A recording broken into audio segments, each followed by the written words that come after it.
Hello students, welcome to PractiLearn. This is Khushbu, your biology mentor. Today we will start about respiration. बेटा last video में मैंने आपको heterotrophic nutrition के बारे में पढ़ाया था जो कि ह्यूमन का था। तो मैंने उसमें आपको बताया था कि उसमें क्या होता है कि जो न्यूट्रिशन आप एब्जॉर्ब करते हो वो आपके ब्लड में डाल दिया जाता है, एसिमुलेट कर दिया जाता है, जो बॉडी के डिफरेंट डिफरेंट पार्ट अल्टीमेटली आपके सेल्स तक जाता है। यहाँ तक होता है न्यूट्रिशन का काम। अब इसके बाद जो आपने खाना खाया था, जो आपने न्यूट्रिएंट लिया, उसके बाद आपको एनर्जी मिलती है। वो एनर्जी मिलती कैसे है वो आज हम पढ़ेंगे रेस्पिरेशन में। और इस वीडियो में आज हम डिस्कस करने वाले हैं कि what is respiration, what is the type of respiration and respiration and breathing में डिफरेंस क्या है। देखिए प्रीवियस क्लासेस से आप पढ़ते आ रहे हैं कि जो रेस्पिरेशन है वो ब्रीदिंग ही है। Inhale oxygen and exhale CO2। हम ऑक्सीजन लेते हैं और CO2 बाहर निकालते हैं। आपके अकॉर्डिंग यही रेस्पिरेशन है और यही ब्रीदिंग है? नहीं, आप ऑक्सीजन ले रहे हैं, कार्बन डाइऑक्साइड बाहर निकाल रहे हैं, ये एक ब्रीदिंग है, ठीक है, जो कि आपके रेस्पिरेशन का एक पार्ट है। लेकिन रेस्पिरेशन अपने आप में बहुत सी बड़ी प्रोसेस है, एक बायोकेमिकल प्रोसेस है जिसके अंदर डिफरेंट डिफरेंट मेथड्स चलते हैं, डिफरेंट डिफरेंट स्टेप्स चलते हैं, जो कि हम इसमें पढ़ेंगे। ठीक है, तो बेटा जो न्यूट्रिशन होता है जो कि आपकी बॉडी एब्जॉर्ब करती है, आपकी बॉडी के हर एक सेल्स तक पहुंचाया जाता है, उस न्यूट्रिशन से आपको एनर्जी मिलती है। आपको भूख लग रही है, आपने खाना खाया, तुरंत आपकी बॉडी को एनर्जी मिल जाती है। कैसे मिली? आप सोचते हो सिर्फ हमने खाना खा लिया तो हमें एनर्जी मिल गई। नहीं, खाना तो आपकी बॉडी में चलो गया, उस खाने से आपके न्यूट्रिएंट्स को लिया गया। न्यूट्रिएंट्स जो थे जैसे प्रोटीन, कार्बोहाइड्रेट, फैट, इन सबको तोड़कर हमने ले लिया और बॉडी के डिफरेंट पार्ट से पहुंचा दिया। लेकिन जो उससे एनर्जी हमें मिलती है वो पार्ट आता है रेस्पिरेशन में। कैसे? तो देखिए what is the respiration. Respiration वो प्रोसेस है जिसके अंदर जो अपने न्यूट्रिएंट ऑब्जर्व किए थे उनका ब्रेक डाउन किया जाता है, उन न्यूट्रिएंट को तोड़ा जाता है और उनको तोड़कर उसमें से एनर्जी रिलीज की जाती है, एनर्जी ली जाती है, उसको हम कहते हैं रेस्पिरेशन। ठीक है, respiration is the process in which break down of food, ठीक है, एंड रिलीज एनर्जी, ये होता है रेस्पिरेशन। पर रेस्पिरेशन होता किसकी वजह से, आपको एनर्जी मिली कैसे? जो आप रेस्पिरेशन करते हैं उसमें सबसे बड़ा काम होता है आपके ऑक्सीजन का। ठीक है, जैसे आप प्रीवियस क्लासेस से पढ़ के आ रहे हैं कि भाई ब्रीदिंग रेस्पिरेशन है। हमने कहा ब्रीदिंग एक फिजिकल प्रोसेस है, रेस्पिरेशन एक केमिकल प्रोसेस है, दोनों ही एक दूसरे से अलग है, लेकिन ब्रीदिंग इसी का पार्ट है। ब्रीदिंग की वजह से थोड़ा रेस्पिरेशन होता है। कैसे होता है? कि देखो न्यूट्रिएंट तो आपकी बॉडी ने ले लिया, बट रेस्पिरेशन को करने के लिए, उस न्यूट्रिएंट को तोड़ने के लिए हमें जरूरत होती है ऑक्सीजन की। इसलिए हम कहते हैं ब्रीदिंग जो है आपकी रेस्पिरेशन का ही पार्ट है। जो आप ऑक्सीजन इनहेल करते हैं उस ऑक्सीजन की मदद से ही वो खाना तोड़ा जाता है, और वही चीज जब एनर्जी रिलीज कराती है तो उसी को हम रेस्पिरेशन कहते हैं। तो हम कह सकते हैं respiration is the process in which break down of food in the presence of oxygen या by the help of oxygen, ये कहलाता है आपका, इट्स कॉल्ड रेस्पिरेशन। होता क्या है, और खाने का ऑक्सीडाइज कराया जाता है, खाने का ऑक्सीडेशन होता है, ऑक्सीजन की मदद से उस खाने को हम ब्रेक डाउन कर देते हैं, उसको तोड़ देते हैं, और जब वो टूटेगा तो उसमें से एनर्जी रिलीज होती है। एनर्जी के साथ साथ दो चीजें और रिलीज होती हैं, एक होती है कार्बन डाइऑक्साइड और एक होता है वाटर। ठीक है, कार्बन डाइऑक्साइड एंड वाटर हमारी बॉडी में क्या होता है, रिलीज कर दिया जाता है, जिसमें से कार्बन डाइऑक्साइड हम एक्सेल कर देते हैं, बाहर निकाल देते हैं, वो प्रोड्यूस होती है एज अ फ्यूल एयर। ठीक है, उसे हम फ्यूल एयर की फॉर्म में बाहर निकाल देते हैं। लेकिन जो ऑक्सीजन होती है उसकी मदद से हम क्या ऑक्सीडेशन कराते हैं, किसका? फूड का। देखिए होता क्या है, जब आपके खाना बॉडी में जाता है तो उसका न्यूट्रिएंट तोड़े जाते हैं। होता क्या है, जैसे आप ऑक्सीजन अपनी बॉडी में लेते हैं वो ऑक्सीजन ट्रांसफर कर दी जाती है आपके ब्लड में, और ब्लड से वो पहुंचाई जाती है आपके बॉडी के हर एक सेल्स तक, और हर एक सेल्स के पास क्या है, न्यूट्रिएंट है। जैसे ही ऑक्सीजन उनके पास पहुंचती है वो न्यूट्रिएंट का ऑक्सीडेशन करना शुरू कर देती है, उस न्यूट्रिएंट को तोड़ना शुरू कर देती है। और तोड़ेगी कैसे? उसमें से carbon dioxide, water and energy बाहर निकलती है। अब एनर्जी बाहर कैसे निकलती है? बेटा देखो, जो एनर्जी बाहर निकलती है वो एक बॉन्ड की फॉर्म में बाहर निकलती है। ठीक है, कैसे बॉन्ड के फॉर्म में बाहर निकलती है? कि उसमें एक एडिनोसाइन डाइफॉस्फेट होता है जिसको हम कहते हैं आपका ADP। ठीक है, और साथ में होता है एक इनऑर्गेनिक फॉस्फेट ग्रुप। ठीक है, इन दोनों का बॉन्ड बनता है आपस में, जो एटीपी की फॉर्म लेता है, जिसको कहते हैं एडिनोसाइन ट्राइफॉस्फेट। आपकी जो एनर्जी निकलती है वो एडिनोसाइन ट्राइफॉस्फेट की फॉर्म में स्टोर हो जाती है आपके सेल के अंदर, और बाद में इसी एटीपी को ब्रेक डाउन किया जाता है और सेल इसी एटीपी को तोड़कर जो बॉन्ड बना है ट्राइफॉस्फेट का, एडिनोसाइन ट्राइफॉस्फेट। ट्राइफॉस्फेट क्यों कहा गया कि दो फॉस्फेट ग्रुप इसके पास थे, एक फॉस्फेट ग्रुप हमने इनऑर्गेनिक फॉस्फेट का लिया तो ट्राई बन गया, ये बॉन्ड बन चुका है, इसके अंदर क्या है एनर्जी स्टोर है, जो कि सेल अपनी एटीपी की फॉर्म में एनर्जी को स्टोर करता है। होता क्या है, जैसे ही ऑक्सीजन आपके सेल ने ऑक्सीजन ने एनर्जी को रिलीज कराया, इसको फॉर्म में स्टोर करा लिया, अब आपके सेल को काम करना है, ठीक है।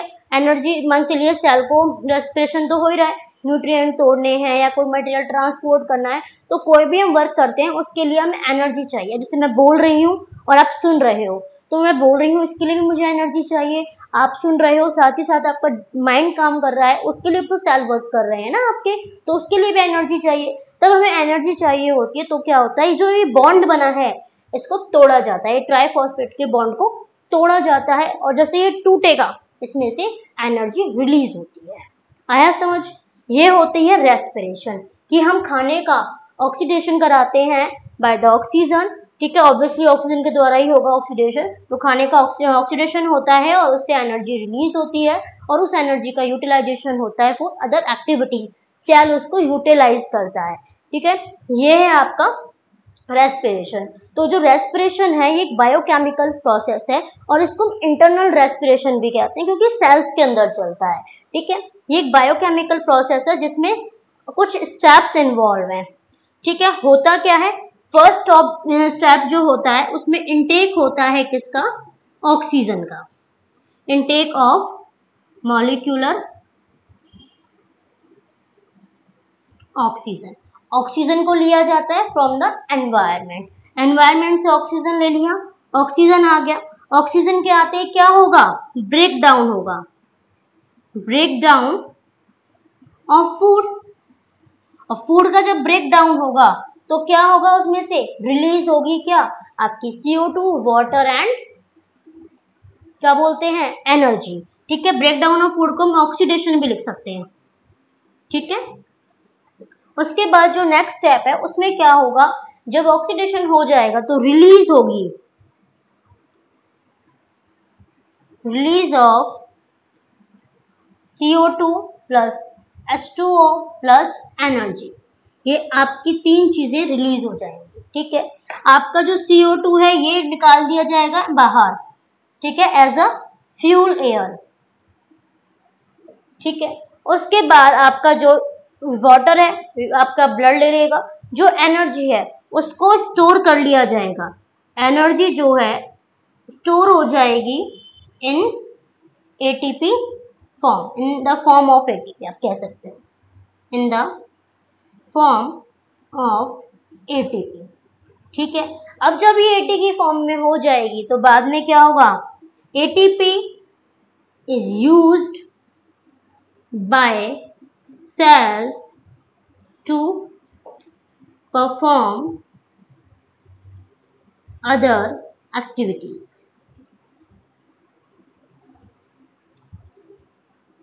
ठीक है। आपका सेल इसी एटीपी का यूज कर लेता है अपनी अदर एक्टिविटीज को करने के लिए। ये है आपका रेस्पिरेशन। यहाँ तक आपको समझ में आ गया कि रेस्पिरेशन क्या है। रेस्पिरेशन एक बायोकेमिकल प्रोसेस है जिसमें ऑक्सीजन की मदद से फूड को तोड़ा जाता है और उसमें से एनर्जी रिलीज कराई जाती है, उस एनर्जी को वो एटीपी की फॉर्म में स्टोर करता है और बाद में उसी एटीपी बॉन्ड को तोड़कर वो एज एक्टिविटीज अदर एक्टिविटीज को करता है, उससे उस एनर्जी का यूज वहां इस्तेमाल करता है। यहाँ गया समझ आपको? ये तो था आपका रेस्पिरेशन क्या है। अब जो नेक्स्ट टॉपिक हम करने जा रहे हैं बच्चे वो है आपका टाइप ऑफ रेस्पिरेशन। तो देखिए आप जो टाइप ऑफ रेस्पिरेशन पढ़ेंगे, आपका जो दो तरह का रेस्पिरेशन आप पढ़ेंगे, आप प्रीवियस क्लासेस से भी पढ़ते आ रहे हैं। एक होता है aerobic respiration, aerobic respiration, and second is anaerobic respiration,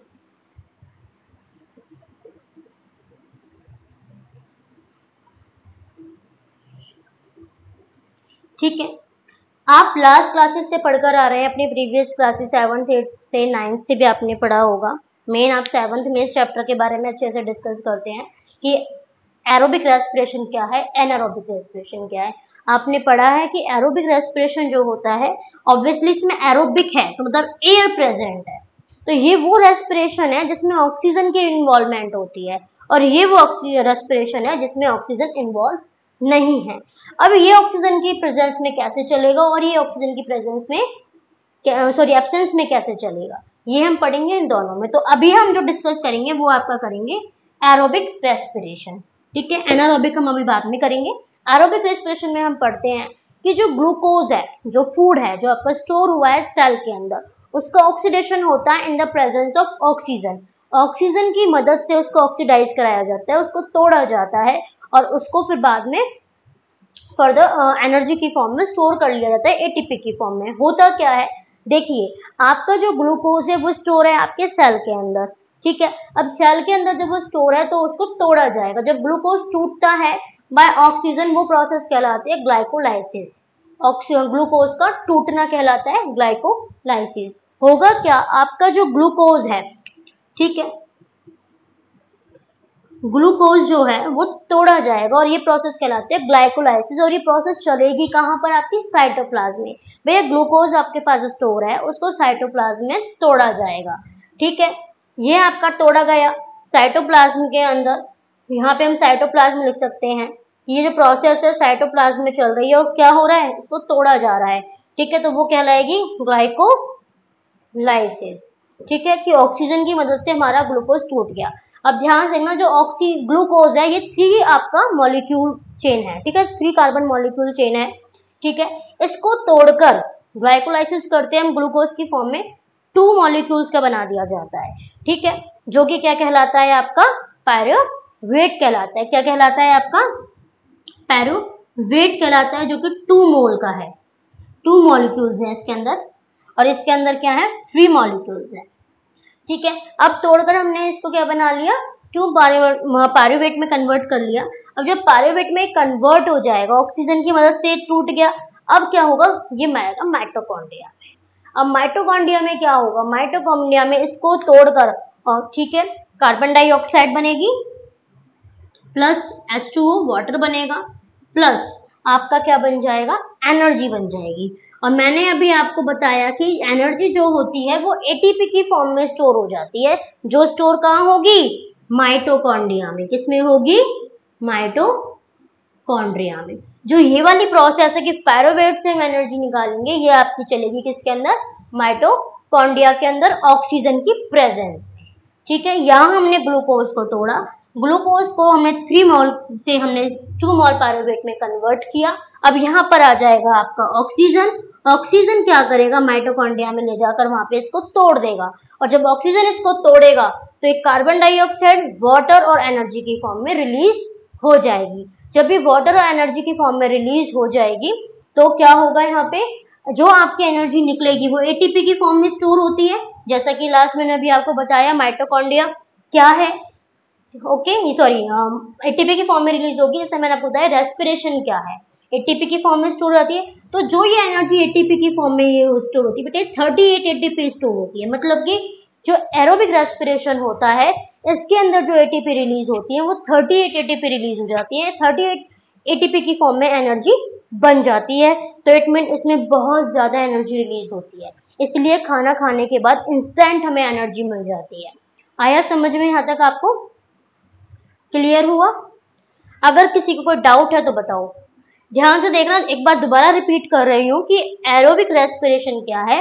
aerobic respiration जो है उसमें आप ग्लूकोज को तोड़ रहे हैं, ठीक है। ग्लूकोज 3 कार्बन मॉलिक्यूल का बॉन्ड होता है, उसको तोड़ा जाता है साइटोप्लाज्मिक ग्लाइकोलाइसिस के द्वारा और 2 मोल ऑफ पायरुवेट में फॉर्म में कन्वर्ट कर दिया जाता है। कन्वर्ट करने के बाद वहां पे माइटोकॉन्ड्रिया में ऑक्सीजन आता है, ऑक्सीजन उसको तोड़ता है, कार्बन डाइऑक्साइड रिलीज करता है और वाटर रिलीज करता है, साथ ही साथ आपका एटीपी रिलीज करता है। और जो एटीपी रिलीज होंगी वो 38 एटीपी रिलीज होती हैं एक बार में, ठीक है। मतलब एक मॉलिक्यूल से हम एक ग्लूकोज से हम 38 एटीपी रिलीज करते हैं। इट मीन एक साथ बहुत सारी एटीपीज हमें मिल जाती हैं और ये एटीपी आपके माइटोकॉन्ड्रिया में स्टोर हो जाती हैं।